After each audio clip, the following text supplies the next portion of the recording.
A paz do Senhor Jesus, meu irmão, a paz do Senhor Jesus, minha irmã.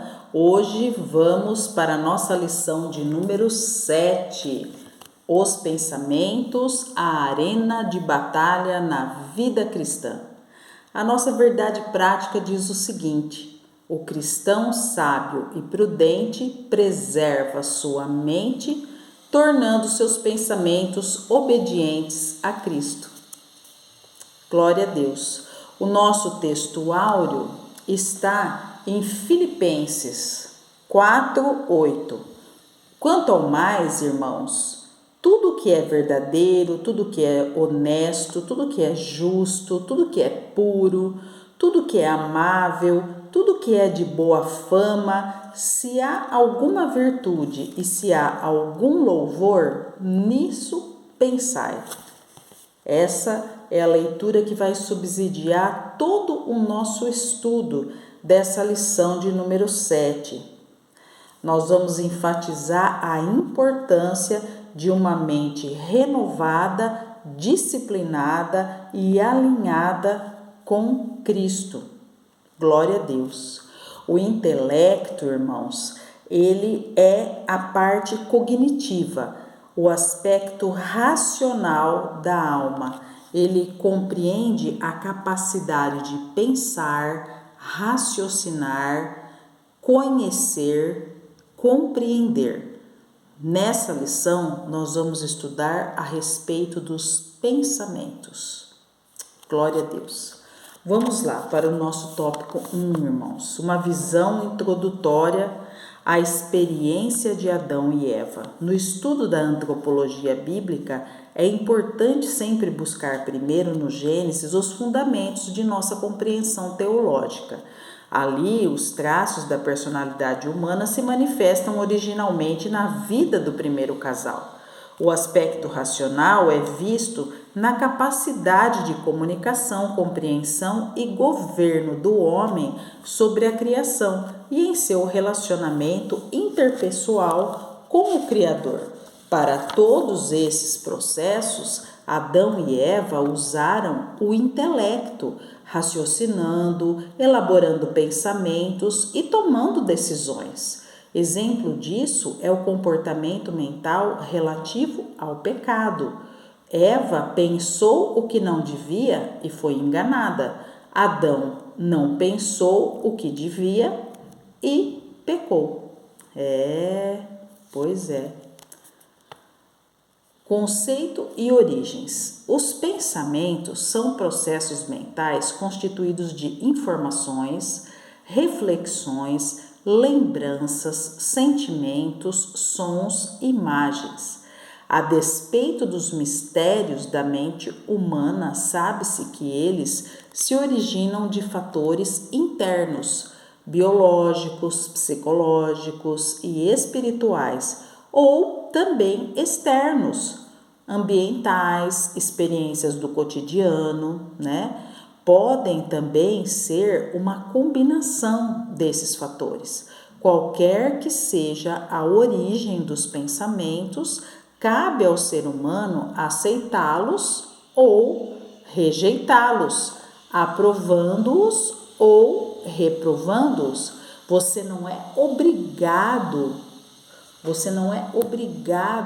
a manter um pensamento. Você pode substituí-lo por outro.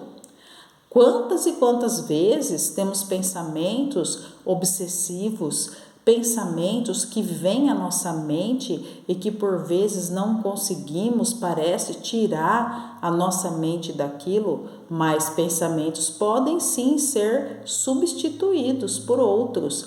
Nós não podemos pensar ao mesmo tempo em duas coisas. Então, se você está pensando algo que está lhe oprimindo, troque esse pensamento por um outro que venha lhe trazer conforto, especialmente ele estando no direcionamento de Deus, e você vai sentir paz espiritual, Assim você vai experimentar o conforto de Deus na sua vida.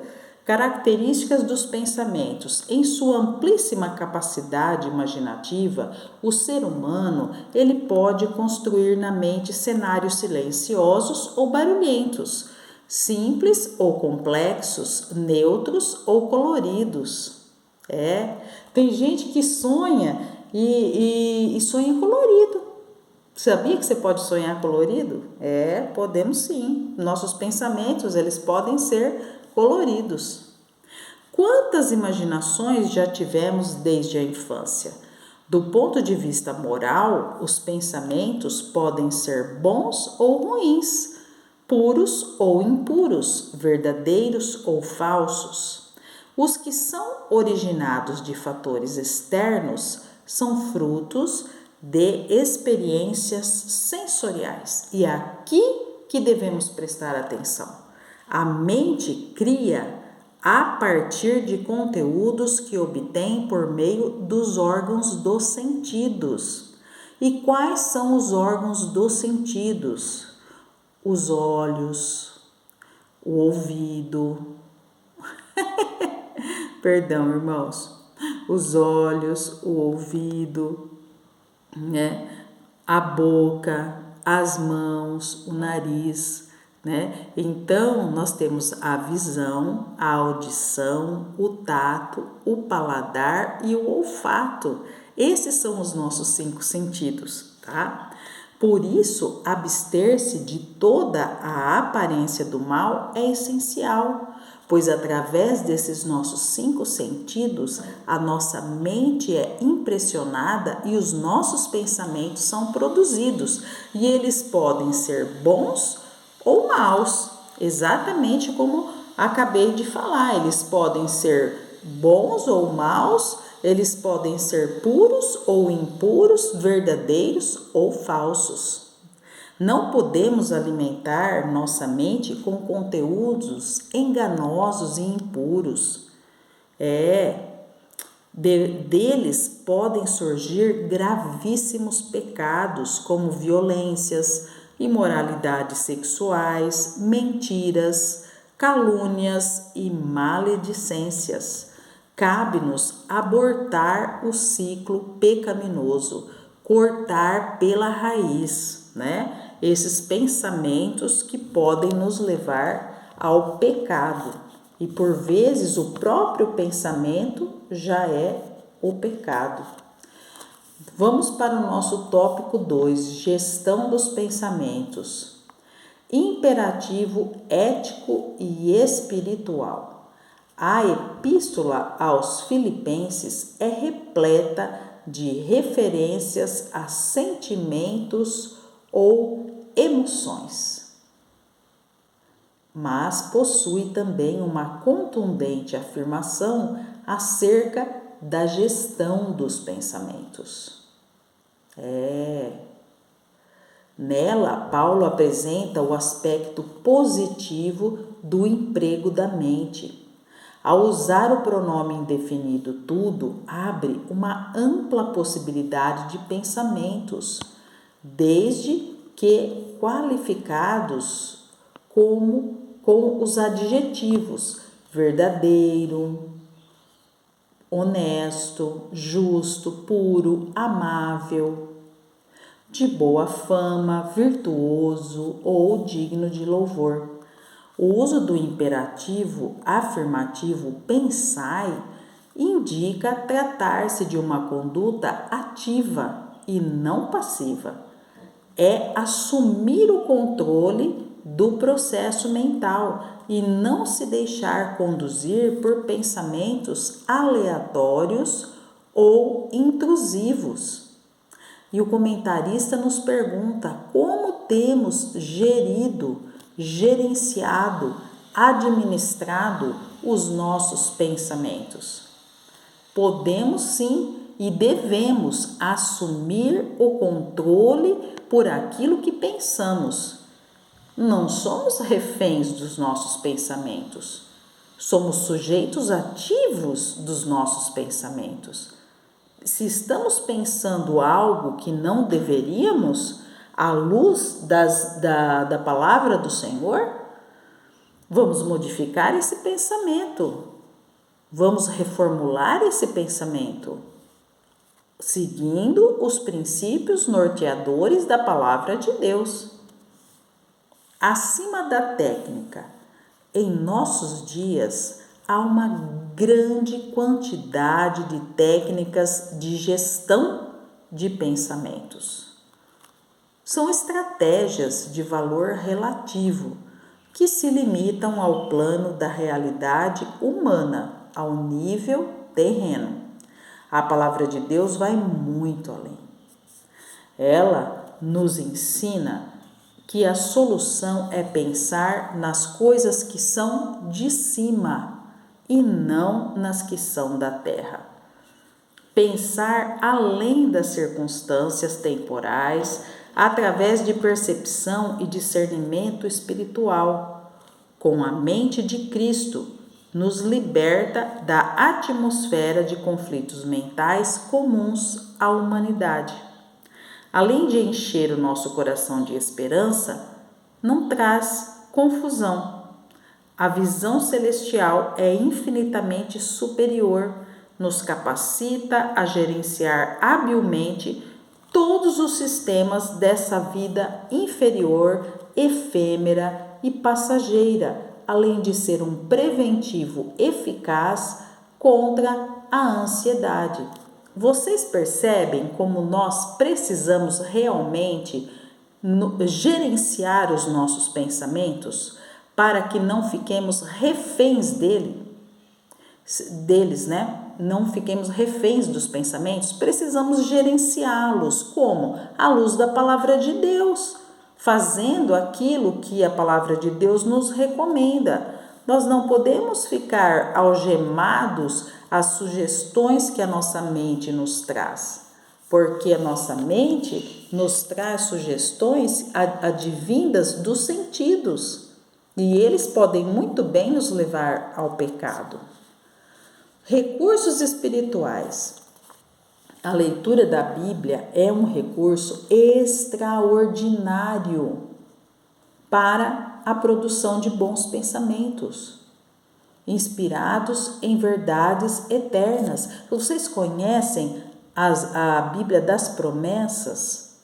As promessas de Deus são excelentes para a produção de bons pensamentos. Essa disciplina traz profunda edificação e firmeza espiritual. Meditar é refletir, pensar de maneira detida, de maneira prolongada, né? Exige o emprego da vontade, a decisão, o querer.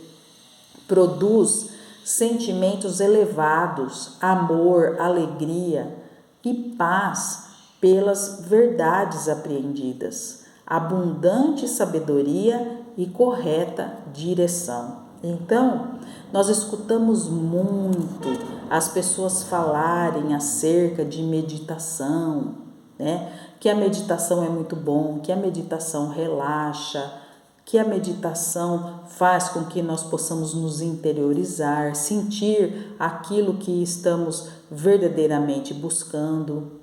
Podemos usar essa meditação para refletir acerca das coisas de Deus, acerca de sentimentos elevados, acerca do que a Bíblia nos mostra como uma postura correta e adequada para um bom cristão. Jerusalém e Betânia. Não podemos desconsiderar a influência de fatores orgânicos, físicos e ambientais em nossa maneira de pensar. Por isso, os cuidados com a saúde mental incluem a observância de uma rotina saudável. Em dias de tanta agitação e pensamento acelerado, Jesus nos convida a descansar o corpo e a mente. E ele disse-lhes: vinde vós aqui à parte, a um lugar deserto, e repousai um pouco. Há tempo para todo o propósito, tempo de estar em Jerusalém, mas também de ir para Betânia. Existem momentos, irmãos, que precisamos descansar a nossa mente, esvaziar a nossa mente de tantos pensamentos. No corre-corre do dia a dia, nos deparamos com um sem número de informações e tudo isso cansa, né? Tudo isso nos enche de informações e a maioria delas por vezes inútil. Então, essa agitação provoca aquilo que o Augusto Cury, em seu livro, denominou como a síndrome do pensamento acelerado. A síndrome do pensamento acelerado faz com que as pessoas tenham muitíssimo mais ansiedade, dificuldade para dormir, para descansar. Mas Jesus nos convida a descansar o nosso corpo e a nossa mente. E nós precisamos fazer isso, viu, irmãos? Vamos para o nosso tópico 3, já indo para a finalização dessa nossa lição, né? A batalha na arena dos pensamentos. Influências espirituais. Agora chegamos no ponto das influências espirituais nos nossos pensamentos. Não podemos simplificar o processo de controle dos pensamentos, principalmente diante da realidade espiritual que enfrentamos. A mente é como uma arena de intensas batalhas. Vocês sabem que o inimigo ele trabalha aqui, na nossa mente. Por que nós temos que usar o capacete da salvação? Porque o capacete da salvação faz parte da armadura de Deus. Por conta dos nossos pensamentos. A mente é como uma arena de intensas batalhas, com verdadeiros bombardeios, inclusive espirituais. Como Paulo escreveu, há uma luta travada nos lugares celestiais. Em função disso, a Bíblia adverte que devemos guardar o nosso coração ou mente, pois o que pensamos influencia nossos sentimentos, desejos e decisões. Na versão Nova Tradução na linguagem de hoje, Provérbios 4, 23 diz o seguinte: tenha cuidado com o que você pensa, pois a sua vida é dirigida pelos seus pensamentos. Judas e Ananias são exemplos de personagens bíblicos que deixaram Satanás influenciar seus pensamentos e fazer ninhos em suas cabeças. Tiveram fins trágicos.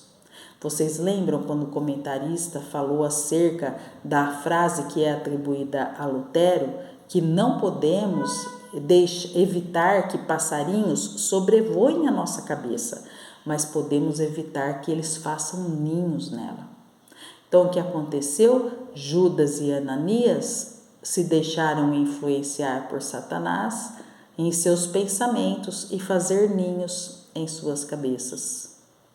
Pois é, eles aceitaram, né, irmãos?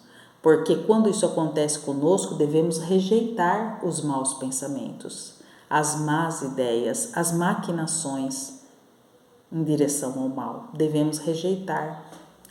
Cuidados práticos. O cristão deve adotar algumas medidas práticas de proteção da mente. Vamos falar quais são essas medidas que o cristão deve adotar. Primeiro, não nutrir pensamentos distorcidos de si mesmo, que produzem ora complexo de inferioridade, ora de superioridade. Então a pessoa, ela precisa saber exatamente quem ela é. Filha do Deus vivo, lavada e remida no sangue do Cordeiro, nada de ficar se sentindo para baixo. A pior das pessoas, eu não sei, eu não posso, eu não consigo. E também nada de ficar se sentindo superior. Eu sou o máximo, se não fosse eu, sem mim vocês não conseguem fazer nada. Vocês percebem que são dois extremos que devem ser evitados? Número 2. purificar a mente dos maus pensamentos e vigiar contra a mentira e todo o tipo de engano. Irmãos, apegue-se em Tiago 4:8. O que deve fazer parte da nossa mente? Vamos relembrar aqui o que deve fazer parte dos nossos pensamentos? Tudo que é verdadeiro, tudo que é honesto, tudo que é justo, tudo que é puro, tudo que é amável, tudo que é de boa fama, isso deve fazer parte dos nossos pensamentos. Glória a Deus. Mais uma medida da proteção da mente. Número 3, livrar-se da intoxicação. O excesso de informações, principalmente nas redes sociais, que produz fadiga, exaustão, ansiedade, angústia e depressão. As notícias veiculadas nas redes sociais, irmãos, estão deixando muita gente deprimida, muita gente mal, muita gente ansiosa, porque na sua maioria, predominantemente, são notícias tristes ou ruins.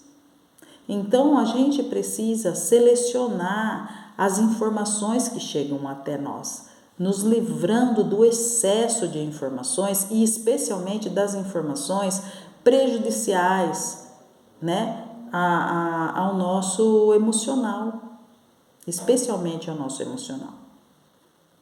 Agora vamos para número 4, mais uma medida prática de proteção da mente. Número 4, focar a mente no que edifica, ou pelo menos instrui. Leia a Bíblia, medite sobre a Bíblia, estude a Bíblia. Está aí algo que realmente ensina, edifica, instrui. É isso que nós devemos fazer, focar a mente no que edifica, no que instrui. Número 5, construir relacionamentos saudáveis. Isso é muito importante. Contendas verbais geram pensamentos aflitivos e perturbam a mente, dificultando a paz interior e o discernimento espiritual. Quando nós temos desavenças com nosso cônjuge, com nossos irmãos em Cristo, por vezes ficamos lá remoendo palavras, né? Atitudes, e tudo isso daí faz com que nossos pensamentos sejam aflitivos, eles perturbam a nossa mente.